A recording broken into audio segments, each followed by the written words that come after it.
Primeiro livro de Reis, capítulo 19, versículo 8, diz assim: levantou-se, pois, e comeu, e bebeu, e com a força daquela comida, caminhou 40 dias e 40 noites até Horebe, o monte de Deus. Somente até aqui.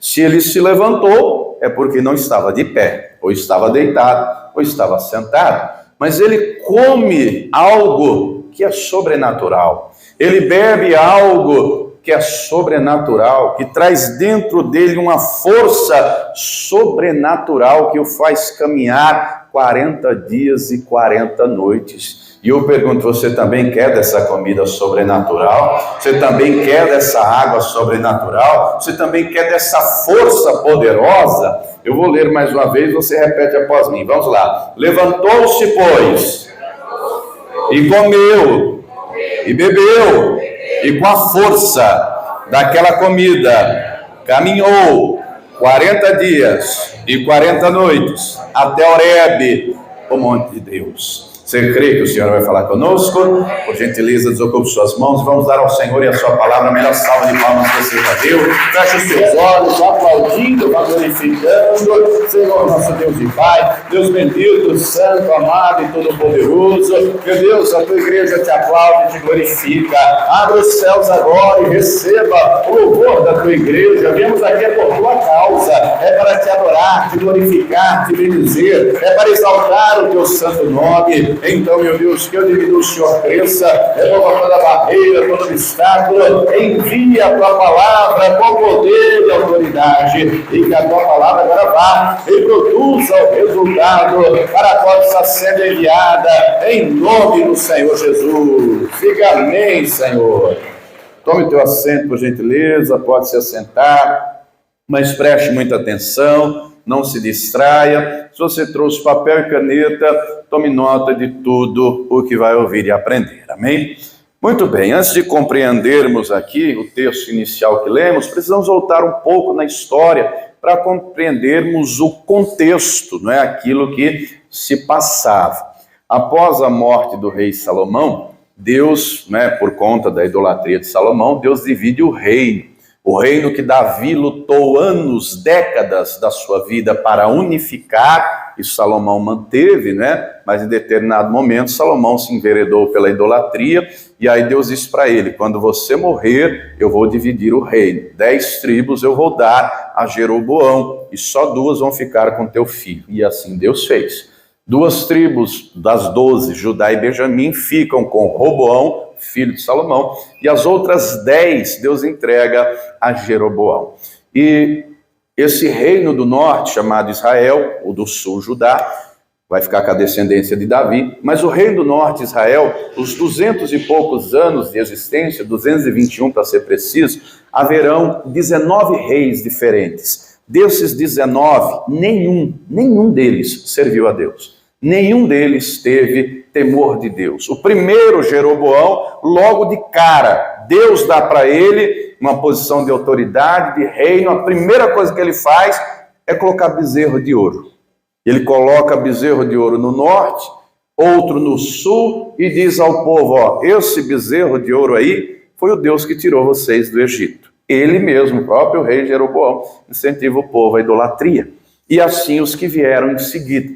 Até que chega, né, e vai alternando as dinastias. No sul era só a descendência de Davi, mas em Israel alterna as dinastias. Até que chega um rei chamado Acabe, que sem sombra de dúvida é um dos piores reis que Israel já teve. Esse Acabe era um homem ganancioso, era um homem que amava o dinheiro, a riqueza, o status, o poder. E ele se casa com a princesa do reino vizinho, dos Sidônios.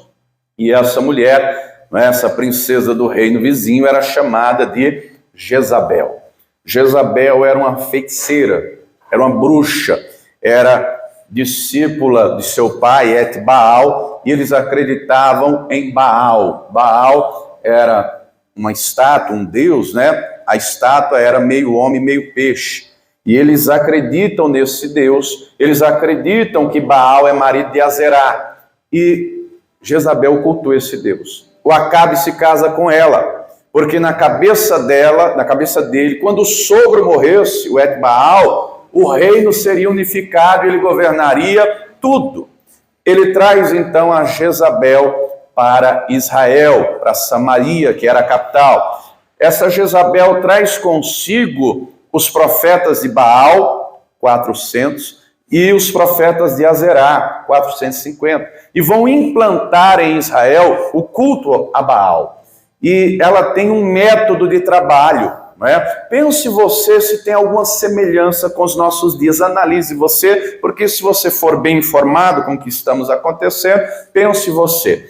Ela age sutilmente, a Jezabel, ela age sutilmente, ela pega uma sutileza, porque Yahvé, o Deus de Israel, também era chamado de Senhor. Você sabe que Senhor não é nome, né? Senhor é pronome de tratamento, de respeito, assim como Deus não é nome, Deus é título do eterno, é divindade. Muito bem, o nome Baal significa Senhor, e aí ela usa uma sutileza, não é? Através de seus profetas, para ensinar as pessoas, dizendo, não tem problema adorar ao Deus invisível, o Senhor de Israel, e o Deus visível, o Baal, não tem problema adorar ele e a esposa dele. E assim os profetas de Baal vão proclamando isso ao povo.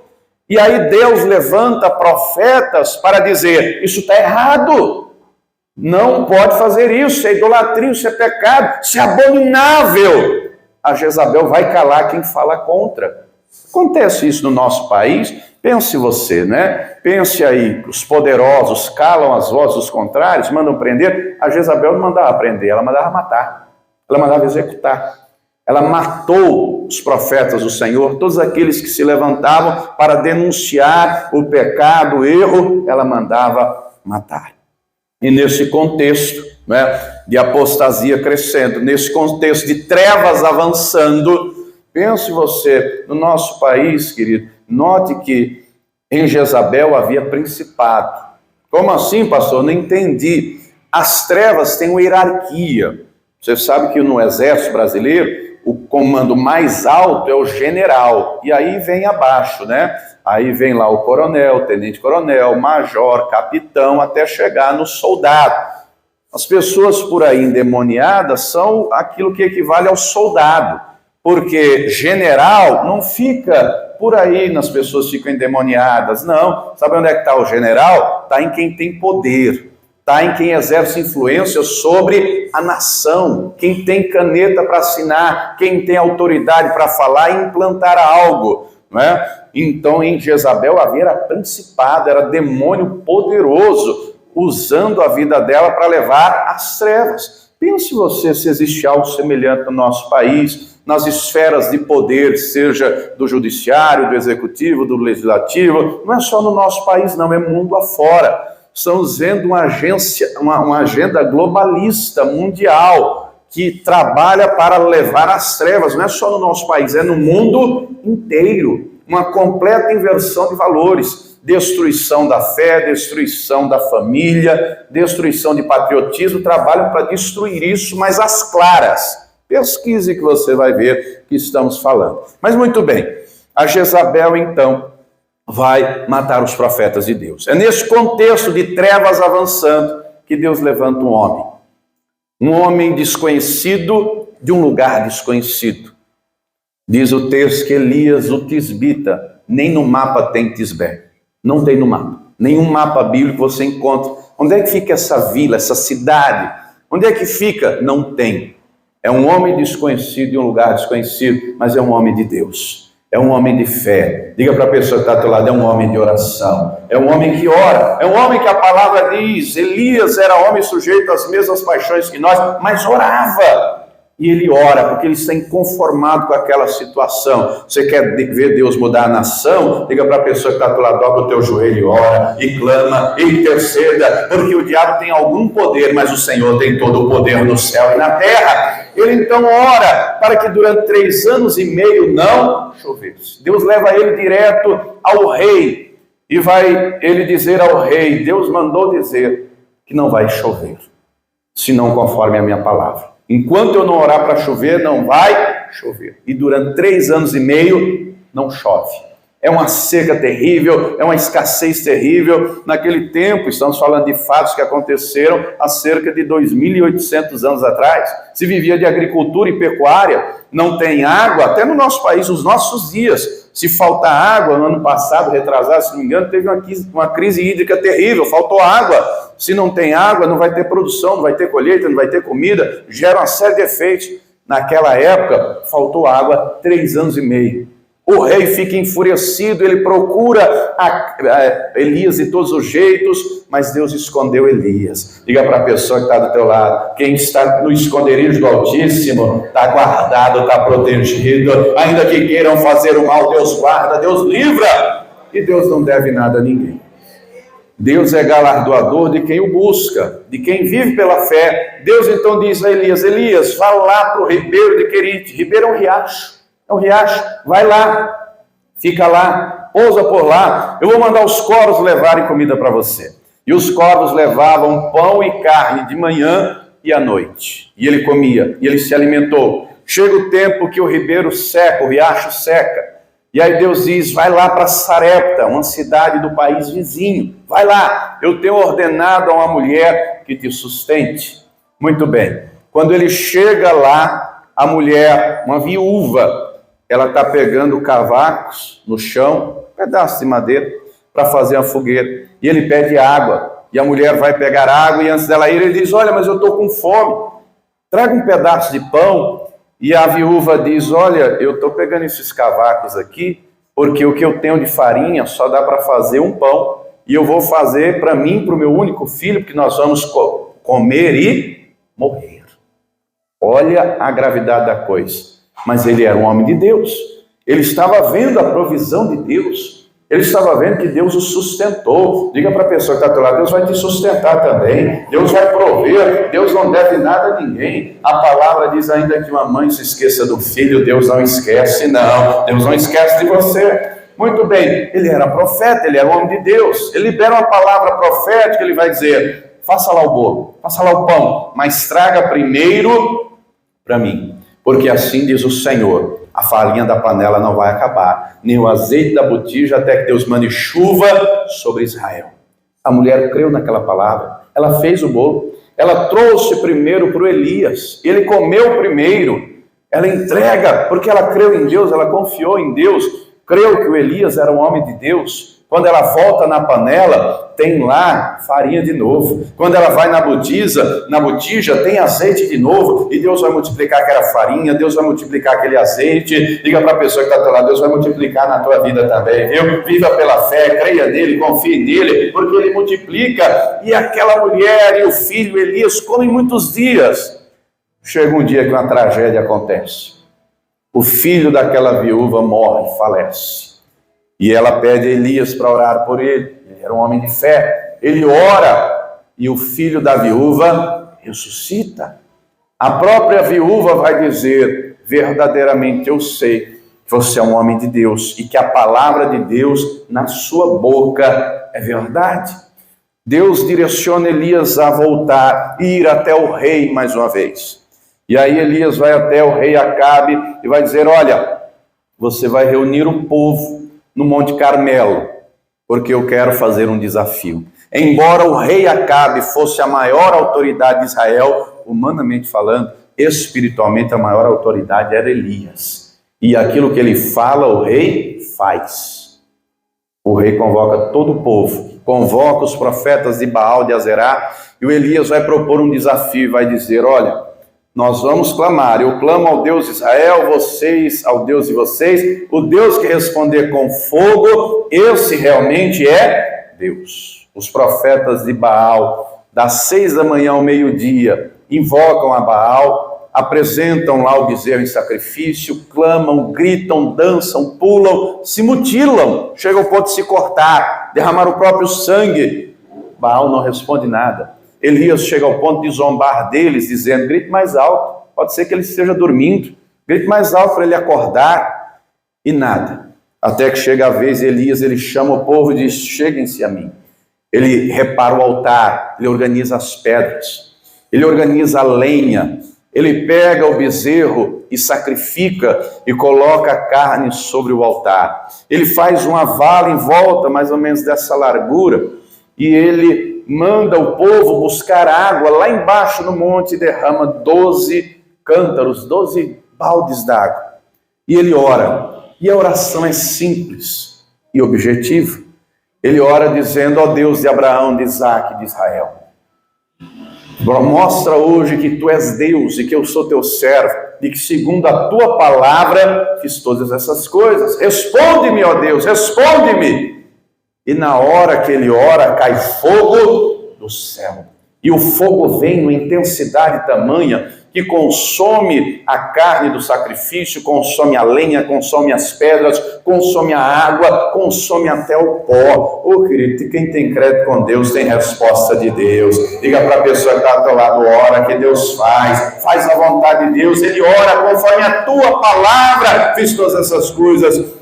Em seguida, o povo, quando viu aquilo, cai de joelhos, dizendo: só o Senhor é Deus, só o Senhor é Deus. E aí Elias: para cima deles, matem os profetas de Baal. E eles matam os 850 profetas de Baal e de Azerá.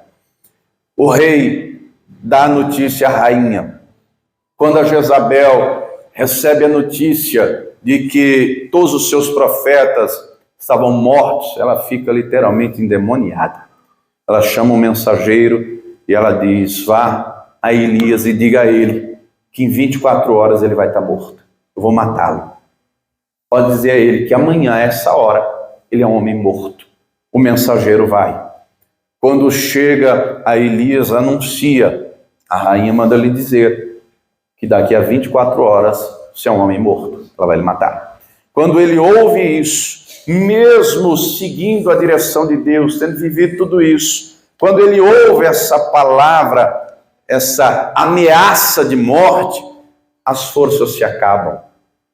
Quando ele ouve essa palavra, porque em Jezabel operava um principado, um demônio poderoso, não é? Quando ele ouve essa palavra, ele, para salvar a sua vida, diz o texto, ele ao invés, note que estamos falando de um dos maiores profetas de todos os tempos, ele ao invés de orar, ele ao invés de clamar, ele ao invés de pedir força do Senhor, ele ao invés de pedir livramento, proteção, diz o texto que para salvar a própria vida, ele sai de lá do Monte Carmelo, sai de lá de onde ele está, de Israel, e ele vai ao deserto até chegar em Berseba.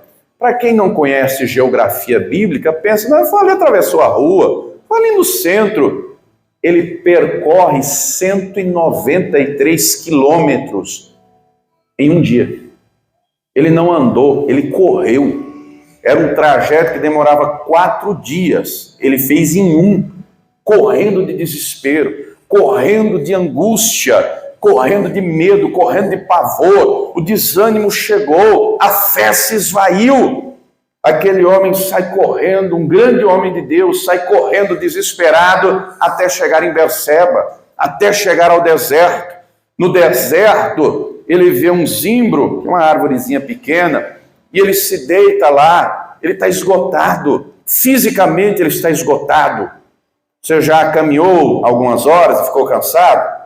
Já correu alguma vez, ficou cansado? Você imagina correr um dia inteiro. Você é um atleta, é um maratonista. Só se hoje ele ganhava São Silvestre assim, ó, rapidinho. Percorrer 190 quilômetros, correndo num pique só. Ele se vê esgotado fisicamente, ele se vê esgotado emocionalmente, porque as emoções, e a Bíblia vai falar de coração, coração é o centro das emoções. E as emoções, elas mudam. As emoções, minha gente, uma hora está lá em cima, outra hora está lá embaixo. A emoção é como uma roda gigante. A emoção é como uma roda gigante, né? Aquilo que eu estou falando aqui, se lhe agradar, você dá risada, você bate palma, mas se lhe atacar ou lhe ferir, gera raiva em seu coração. Pense você consigo mesmo, isso é emoção. No decorrer de um dia, você pode se alegrar com algo e se entristecer com outro algo. Isso tudo é emoção, e emoção é volátil, é volúvel, muda, alterna. Ele se vê tomado por angústia, e angústia é emoção. Ele chega lá, debaixo do zimbro, ele está esgotado fisicamente, emocionalmente, espiritualmente, ele foi atacado por Satanás. Foi um dardo inflamado que o atingiu, e ele, esgotado, vai dizer, leia comigo o que ele disse no versículo 4, e ele se foi ao deserto, caminho de um dia, e veio e se assentou debaixo de um zimbro, e pediu em seu ânimo Ele pediu o quê? Ele pediu a morte, e disse, já basta ao Senhor, toma agora a minha vida, pois não sou melhor do que os meus. Olha só, como pode isso? Um grande homem de Deus, um homem usado pelo Senhor, um homem que sabe o que é o poder de Deus, um homem acostumado com o sobrenatural, com intervenções extraordinárias, como é que ele está pedindo a morte? Como é que o ânimo acabou? Como é que as forças se esvaíram? Como é que a fé foi diluída? Como é que ele está nesse estado? Querido, a Bíblia faz questão, a Escritura faz questão de registrar para sabermos que aqui não está escrito de nenhum super-herói.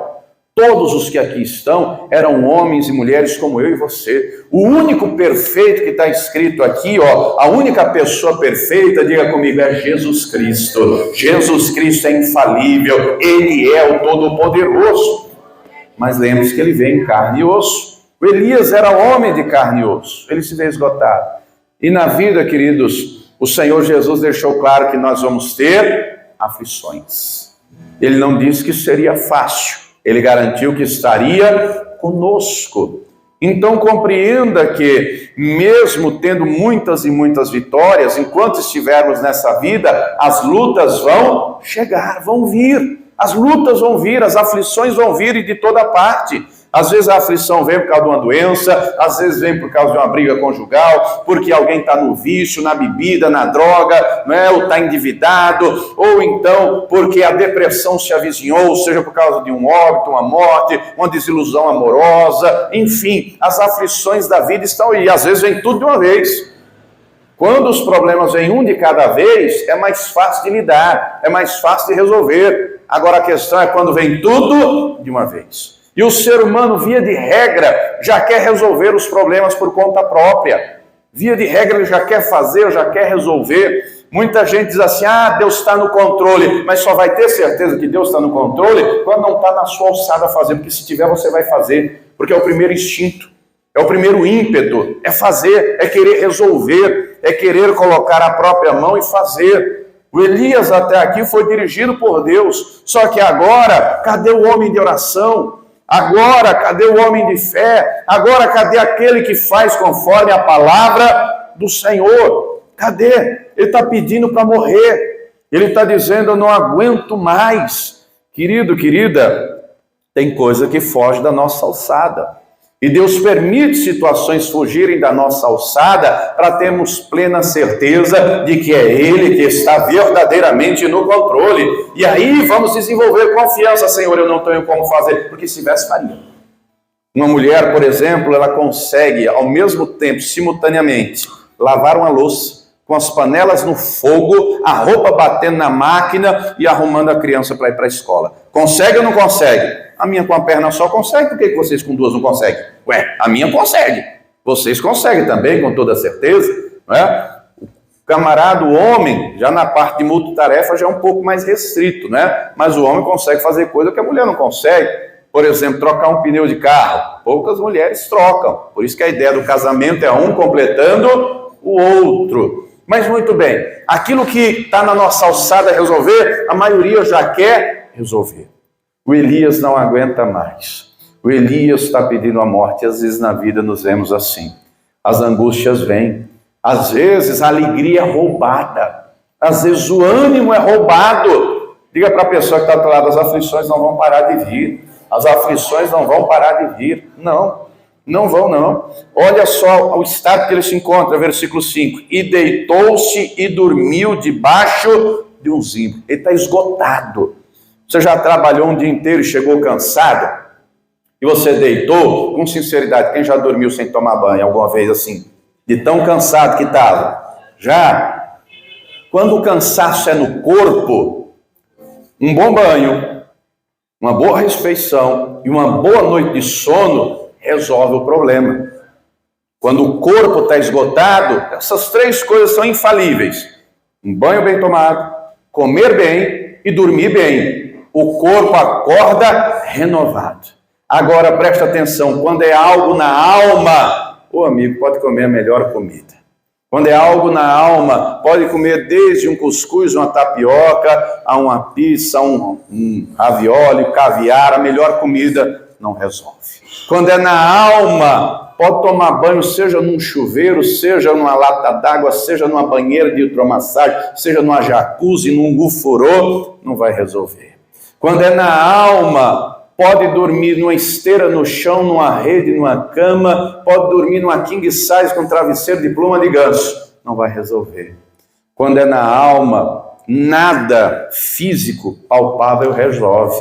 Mas diga comigo, Jesus resolve. Jesus é o que disse, venha a mim todos os que estão cansados e sobrecarregados e eu vos aliviarei. Querido, talvez você chegou hoje aqui esgotado, porque os problemas que você está enfrentando estão roubando a tua força. Os problemas que você tem vivido têm roubado a tua alegria. As angústias que você tem vivido têm te enfraquecido, mas você não veio aqui por acaso. Foi o Todo-Poderoso que te trouxe, porque Ele quer te renovar e te fortalecer, para que você tenha certeza que Ele está com você. Você não está só, você não está abandonado. Agora é necessário ter discernimento de como Deus trabalha. É necessário ter entendimento. Deus jamais diminui a luta, o problema. Diga comigo, Deus aumenta a minha força. Eu dou sempre um exemplo muito simples, né? Que é o exemplo da academia. Você vai na academia, alguém malha, já malhou? Você vai na... O Júnior ali, eu acho que malha, né? Pelo porte dele ali, eu acho que ele é marombeiro, né? Quando você chega numa academia, né? Suponha aí, né? O Robert, né, Robert? Com esse porte físico todo dele. Imagina ele chega numa academia, tô brincando, só dando um exemplo. Você começa levantando 1 quilinho. Agora, se mantém constância no treinamento, dali a pouco já dá para aumentar o peso, não dá? 1 quilo deixou de ser 1 quilo? A pessoa ficou mais, aí vai 2, aí vai 5, aí vai 10. Aí o Júnior já deve pegar uns 100 quilos no supino, né, Júnior? Já pega uns 50 de cada lado, mais 10 da barra. Dali a pouco chega igual o Schwarzenegger lá, ó. Manteve constância. A fé é mais ou menos a mesma coisa.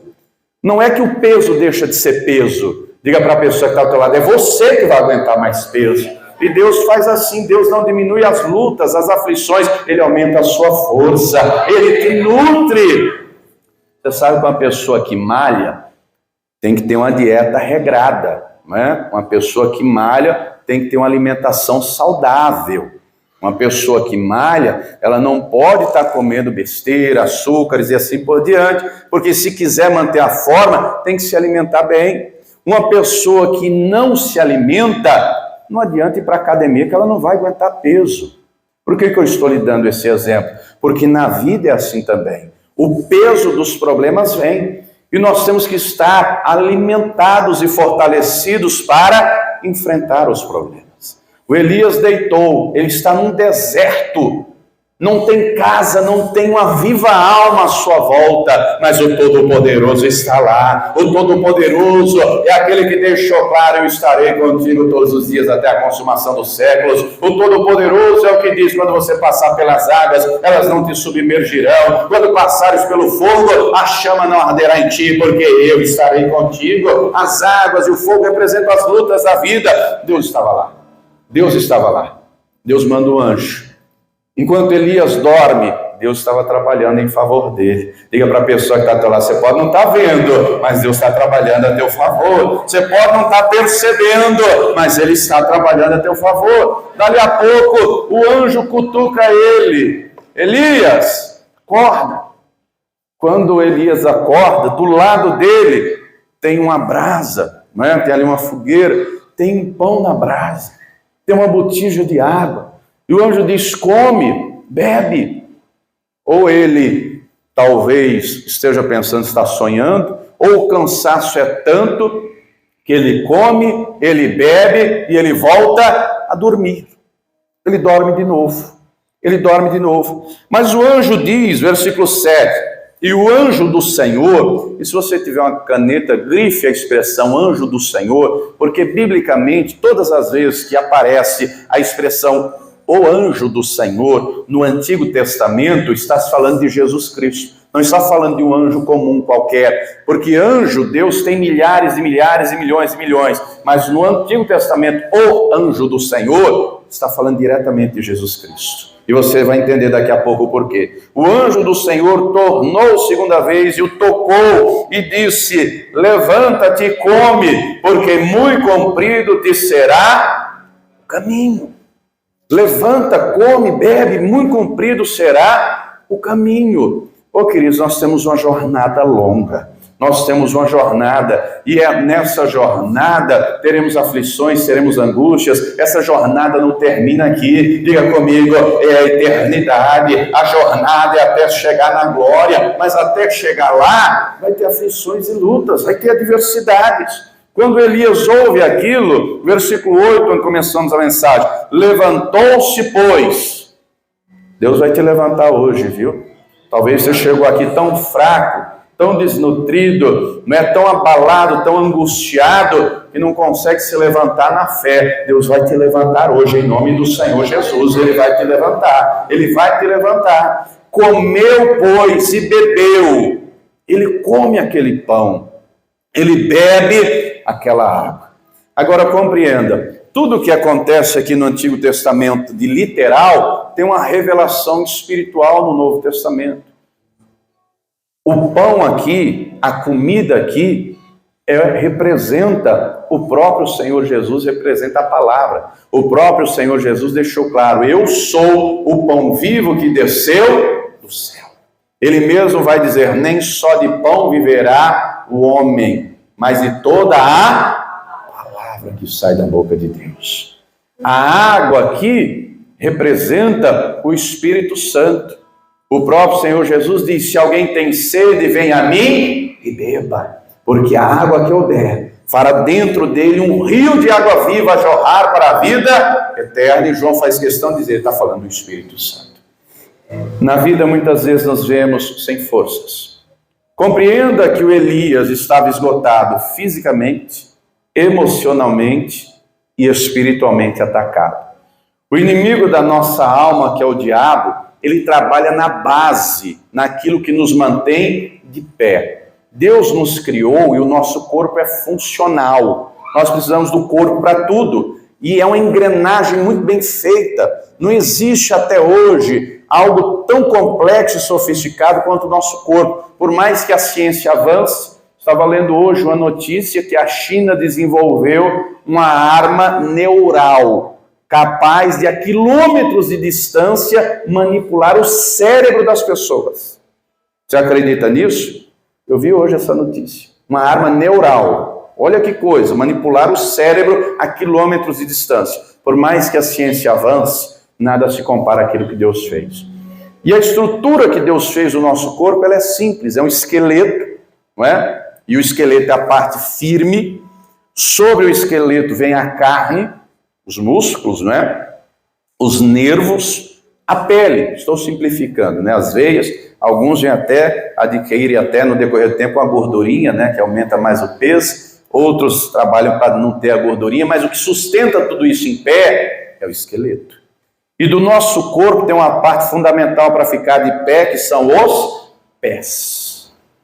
E o pé tem essa parte de trás que é o calcanhar.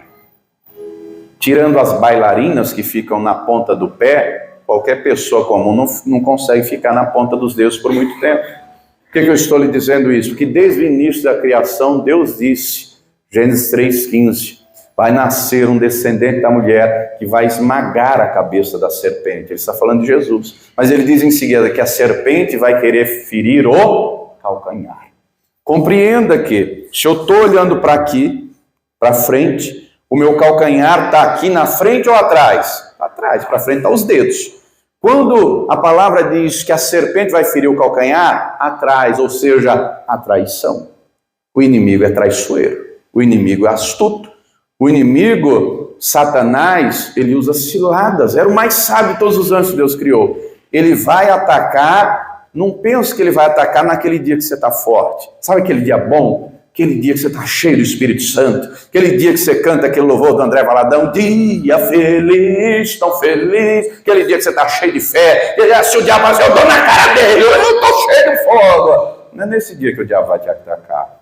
Ele vai te atacar no dia da luta. Ele vai te atacar no dia que você vai no médico, descobre a doença.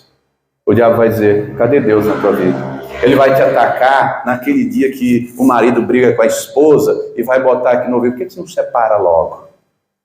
Por que não desiste logo? Ele vai atacar naquele dia que o familiar cai no vício e está lá noiado, bêbado, cheirado. O diabo vem e diz, por que você não abandona logo esse traste que não vai mudar?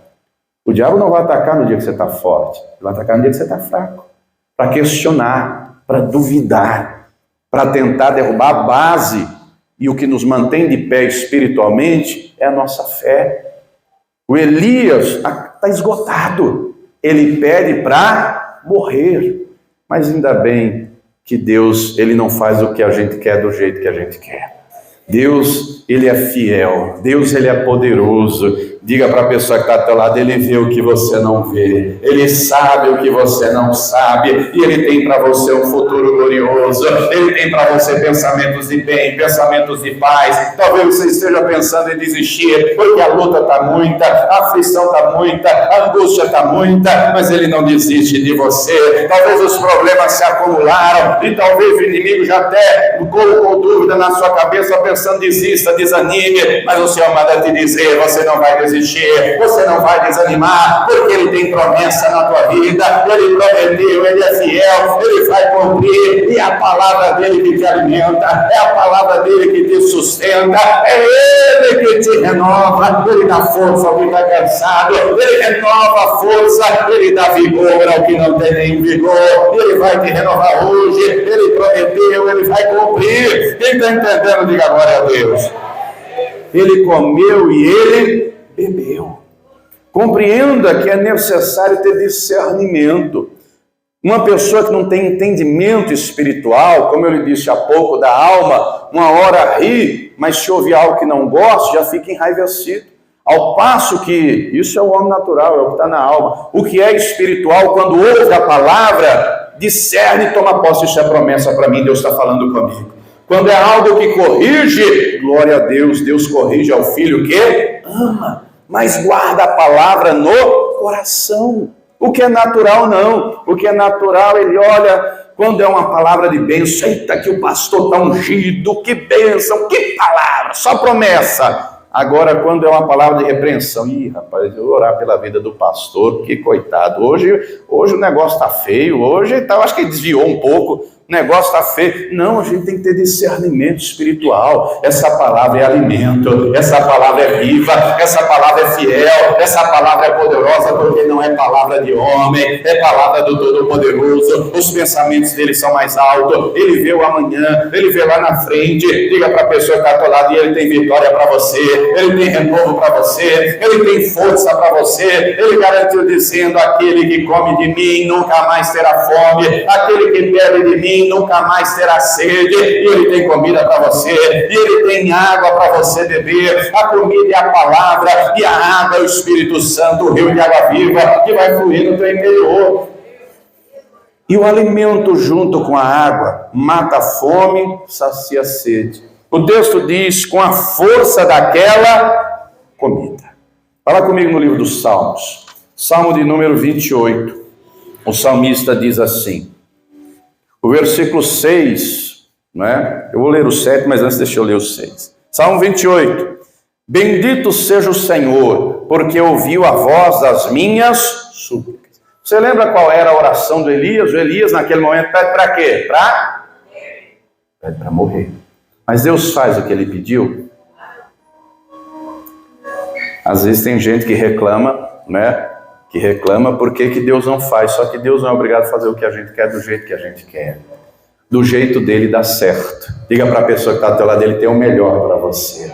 Ainda que você não veja hoje, ainda que você não entenda hoje, você vai entender depois. Você vai compreender depois. Só obedeça sem questionar. O Elias pede para morrer, mas o Senhor não quer a morte dele, pelo contrário. É porque ele está fraco, é porque ele está esgotado, é porque ele está angustiado, está entristecido, mas Deus tem algo novo para ele, Deus tem renovo, Deus tem força. Versículo 7, o Senhor é a minha força e o meu escudo, nele confiou meu coração e foi socorrido, pelo que o meu coração salta de prazer e com meu canto louvarei. Oh, querido, talvez a tua alma seja batida hoje, talvez o choro seja uma constante hoje, talvez as preocupações lhe roubem o sono hoje, mas creia, o Senhor vai te dar força e vai te fortalecer, e vai te dar sabedoria, e vai à tua frente, e ao invés de choro, você vai ter alegria, ao invés de angústia, você vai testemunhar e glorificar o nome dele. Quem está entendendo, diga glória a Deus. Versículo 8, o Senhor é a força do seu povo, também o Senhor é a força salvadora do seu ungido. Oh, querido,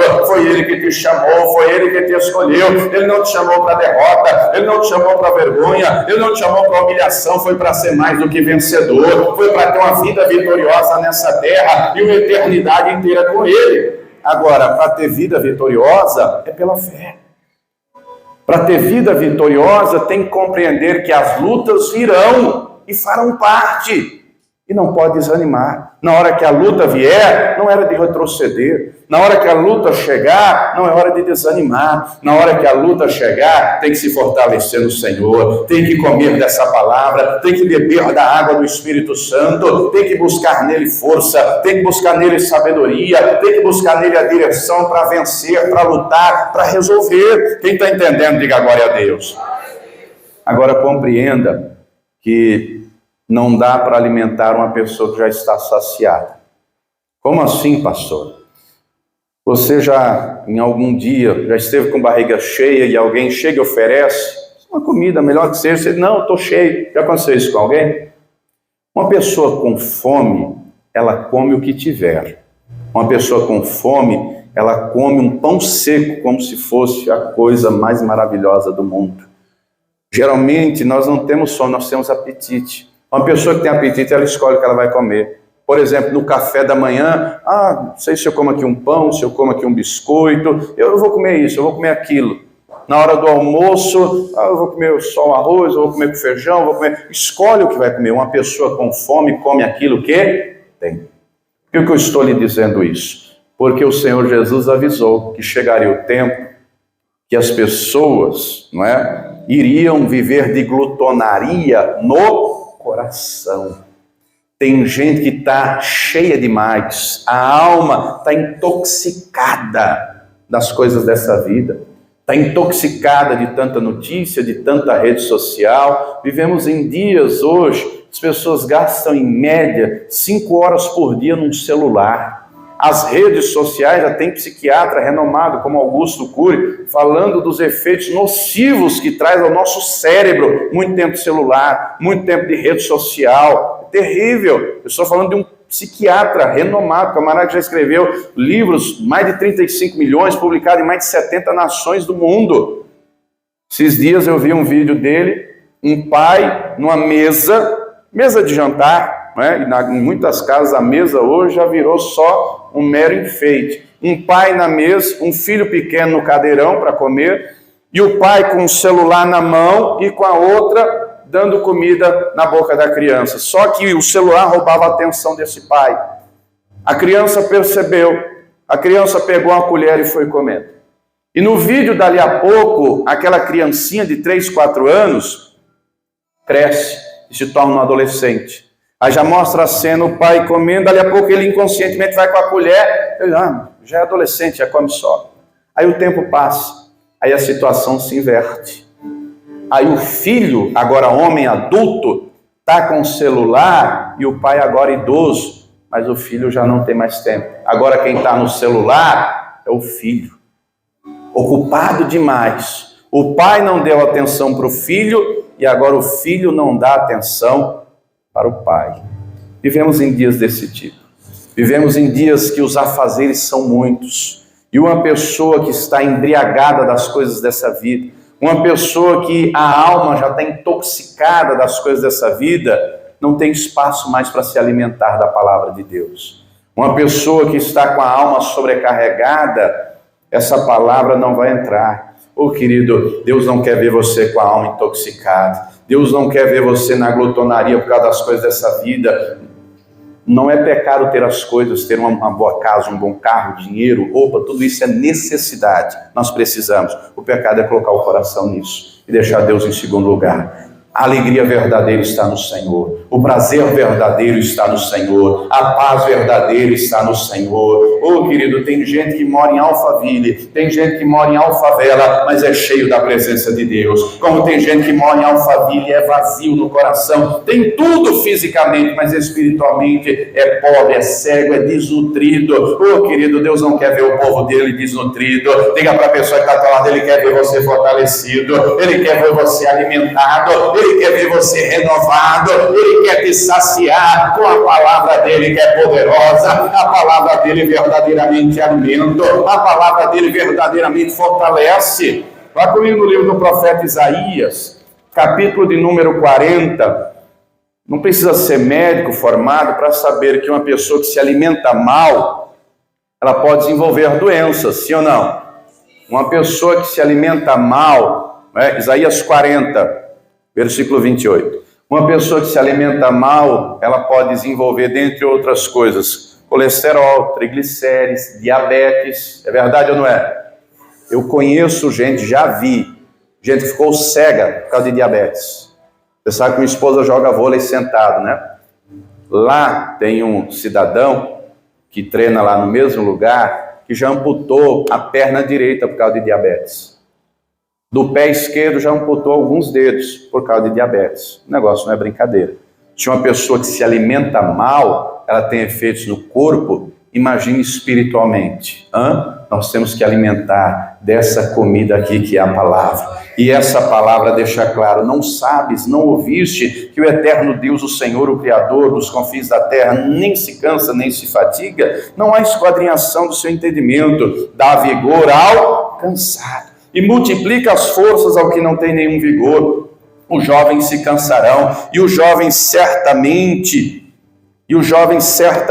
se fatigarão, e certamente cairão, mas os que esperam no Senhor, glória, renovarão suas forças, e subirão com asas como águias, correrão e não se cansarão, caminharão e não se fatigarão. O Senhor tem renovo para você, o Senhor tem força para você.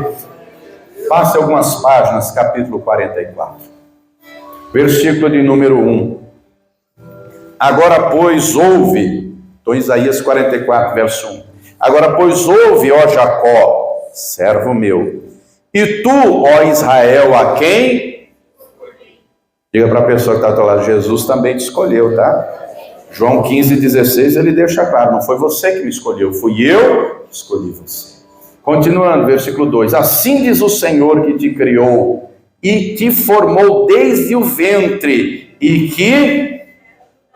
Diga para a pessoa que está ao teu lado, Ele vai te ajudar. Diga, Ele vai te ajudar. Ele não vira as costas para você, Ele te estende a mão. Se você pedir, Ele te ajuda. Ele te estende a mão, Ele é o ajudador. Ele te diz, não temas, ó Jacó, servo meu, e tu, Gerussum, a quem escolhi. Se você tiver uma caneta, grife aí o nome Gerussum. Sabe o que quer dizer Gerussum? Gerussum quer dizer o meu amado. Diga para a pessoa que está do teu lado, você é amado do Senhor. Ele te ama. Não que nós tenhamos amado a Ele, diz João, mas Ele nos amou primeiro, e Ele te ama, e Ele nos ama de maneira incondicional. Ele deixa claro, porque derramarei água sobre o sedento e rios sobre a terra seca, derramarei o meu espírito sobre a tua posteridade e a minha bênção sobre os teus descendentes. Se você tiver fome, Ele vai te alimentar com a palavra. Se você tiver sede, Ele vai derramar água limpa para saciar a tua sede, e as bênçãos virão junto e te alcançarão, e você vai estar de pé na fé fortalecido, e essas lutas de hoje serão vitórias amanhã, o choro de hoje será alegria de amanhã, a adversidade de hoje será para glorificar o nome dele amanhã. Quem está entendendo, diga glória a Deus. Se coloque de pé, por gentileza, se coloque de pé. João 6,35, o Senhor Jesus diz, eu sou o pão vivo que desceu do céu. Quem de mim se alimenta nunca terá fome.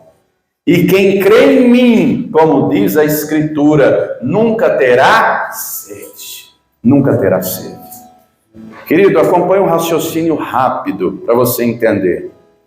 Suponha que cada um aqui coma 1 quilo por dia. Acompanhe o raciocínio. 1 quilo por dia. Tem gente que come 1 quilo numa refeição. Vamos fazer 1 quilo por dia para a conta ficar fácil. 1 quilo por dia. Em um ano, dá 365 quilos. Falo repetindo. Tem gente que come 1 quilo numa refeição. Mas vamos diminuir a conta. Em 10 anos, dá 3.650 quilos. Em 20 anos, já estamos falando aí na casa de 7 toneladas e 300. Em 30 anos, já estamos falando na casa de pouco mais de 10 toneladas de comida. Quem aqui tem mais de 30 anos de idade?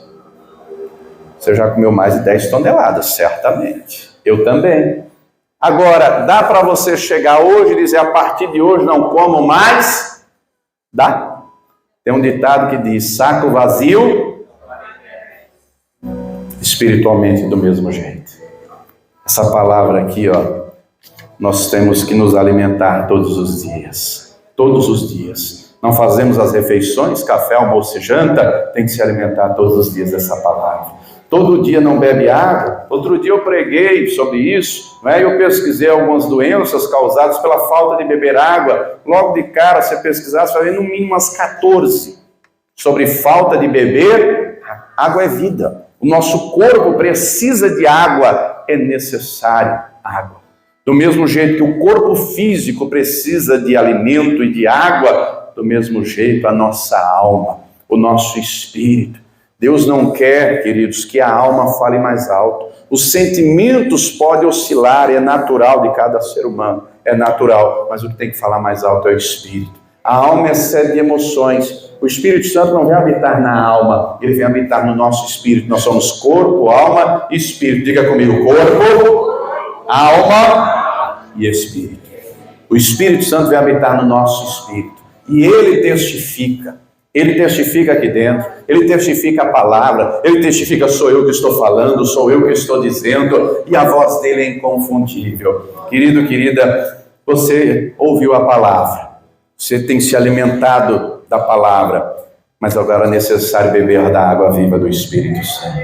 É necessário para ser fortalecido. Elias comeu e bebeu.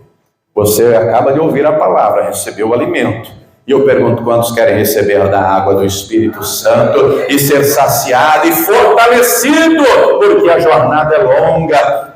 O Elias, preste atenção, o Elias estava em Berseba, com a força daquela comida, ele caminhou 40 dias e 40 noites e chegou a Horebe, o monte de Deus. Ele vai percorrer 400 quilômetros em 40 dias. Agora ele não vai correndo, né? Porque agora ele está fortalecido, ele não está apavorado, ele não está com medo. Mas foi uma longa jornada de 40 dias. Deus tirou ele do deserto, porque Deus queria o Elias na presença dele. Deus não quer você no deserto desse mundo. Deus não quer você no deserto dessa vida. Diga para a pessoa que está do lado, Deus quer você na presença dele. Deus quer você na presença dele. E em Horebe Deus falou com ele. E ele ouviu uma voz mansa. Ele ouviu uma voz suave, que o renovou, que o fortaleceu. Você sabe qual era o fim de Elias? O Elias há pouco pediu para morrer. Você sabe como foi o fim de Elias? Aliás, não teve fim. Mas sabe o que Deus fez para ele? Deus mandou uma carruagem de fogo para o levar. Oh, querido, os pensamentos de Deus a teu respeito são maiores. Ele deixa claro, os meus pensamentos a teu respeito são de bênção, de paz. Ele tem uma obra gloriosa para fazer na sua vida, em você e através de você. Agora nós temos que querer, nós temos que deixar. Se não crermos, se não desejarmos, se não buscarmos, ele não vai fazer. E eu pergunto, você quer que ele faça essa obra na sua vida? Amém? Nós vamos orar, vamos falar com ele agora. Vamos beber da água do Espírito Santo. Mas antes, tem alguém aqui em nosso meio que nunca levantou a mão para receber ao Senhor Jesus? Lembra quem foi que levou o alimento para Elias? Você lembra? O anjo do Jesus Cristo. Jesus Cristo. No Novo Testamento, nas cartas que ele manda João escrever, ele diz que o pastor da igreja é o anjo da igreja. E ele me mandou aqui hoje para lhe trazer esse alimento puro que é a palavra, e para lhe entregar da água viva do Espírito.